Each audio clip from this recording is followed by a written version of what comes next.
एकदंत गणेश की कथा।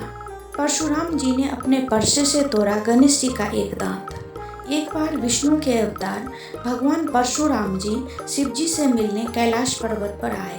शिवपुत्र गणेश जी ने उन्हें रोक दिया और मिलने की अनुमति नहीं दी।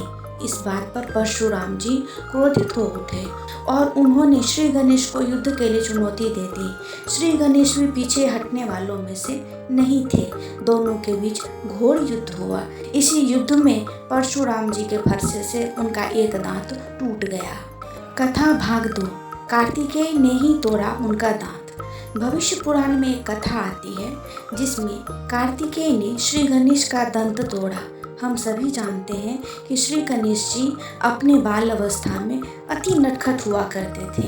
एक बार उनकी शरारतें बढ़ती गई और उन्होंने अपने ज्येष्ठ भाई कार्तिकेय को परेशान करना शुरू कर दिया। इन सब हरकतों से परेशान होकर एक बार कार्तिकेय जी ने उन पर हमला कर दिया और भगवान श्री गणेश को अपना एक दांत गंवाना पड़ा। कुछ फोटो में गणेश जी के एक हाथ में यही दांत दिखाई देता है। कथा भाग 3।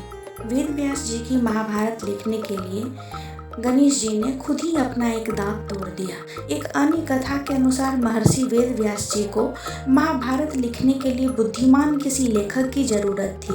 उन्होंने इस कार्य के लिए भगवान श्री गणेश को चुना।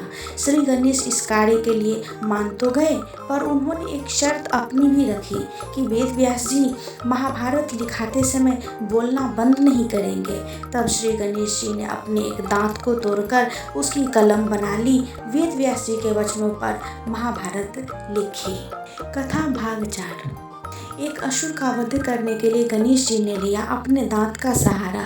गजमुखासुर नामक एक महाबलशाली असुर हुआ जिसने अपनी घोर तपस्या से यह वरदान प्राप्त कर दिया कि उसे कोई अस्त्र शस्त्र मार नहीं सकता। यह वरदान पाकर उसने तीनों लोकों में अपना सिक्का जमा लिया। सब उससे भय खाने लगे। तब उसका वध करने के लिए सभी ने भगवान श्री गणेश को मनाया। गजानंद ने गजमुखासुर को युद्ध के लिए ललकारा और अपना एक दांत तोड़कर हाथ में पकड़ लिया। गजमुखासुर को अपनी मृत्यु नजर आने लगी। वह मूषक रूप धारण करके युद्ध से भागने लगा। तभी गणेश जी ने उसे पकड़ लिया और अपना वाहन बना लिया। दोस्तों, आपको ये कहानी कैसी लगी हमें कमेंट में जरूर बताएं और कमेंट में जय श्री कृष्ण लिखना न भूलें। धन्यवाद।